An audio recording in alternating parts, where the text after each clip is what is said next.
গ্রহ, নক্ষত্র, মহাবিশ্ব এসব নিয়ে ভাবলেই যে নামটি প্রথমে মাথায় আসে তা হচ্ছে নাসা।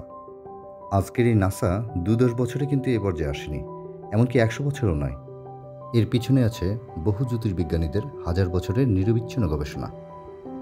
এমনই একজনের সাথে আজ আপনাদের পরিচয় করিয়ে দেব, যার নাম আবু রায়হান মুহাম্মদ ইবনে আহমদ আল বিরুনি, সংক্ষেপে আল বিরুনি নামে তিনি পরিচিত। তিনিই প্রথম পৃথিবীর ব্যাসার্ধ নির্ভুলভাবে পরিমাপ করেন।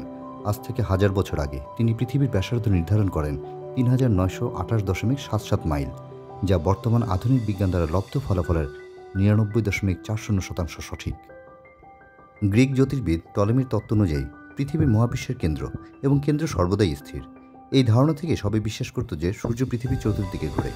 কিন্তু আল বিরুনি তার লেখা গ্রন্থ কানুনি মাসুদিতে এক বিশেষ ধরনের অ্যাস্ট্রোলেবে ডিজাইন করে বৈজ্ঞানিকভাবে প্রমাণ করেন যে পৃথিবী সূর্যের চারদিকে ঘোরে।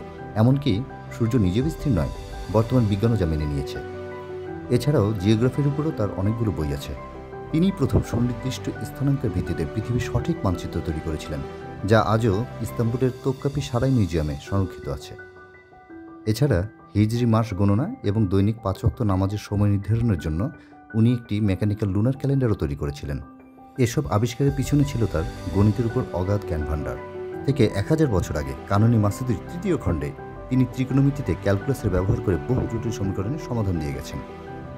এই ১৭ শতকে স্যার আইজ্যাক নিউটন এই একই কাজ করে বিশ্বজুড়ে খ্যাতি অর্জন করেছেন। কিন্তু এরও ৭০০ বছর আগের নায়ক আল বিরুনি অন্ধকারে রয়ে গেছেন, যাদের হাজার বছরের সাধনায় এবং গবেষণায় আজ আমরা বিজ্ঞানের যে আশীর্বাদ পুষ্ট হয়েছি, আমরা যেন তাদের ভুলে না যাই। ধন্যবাদ।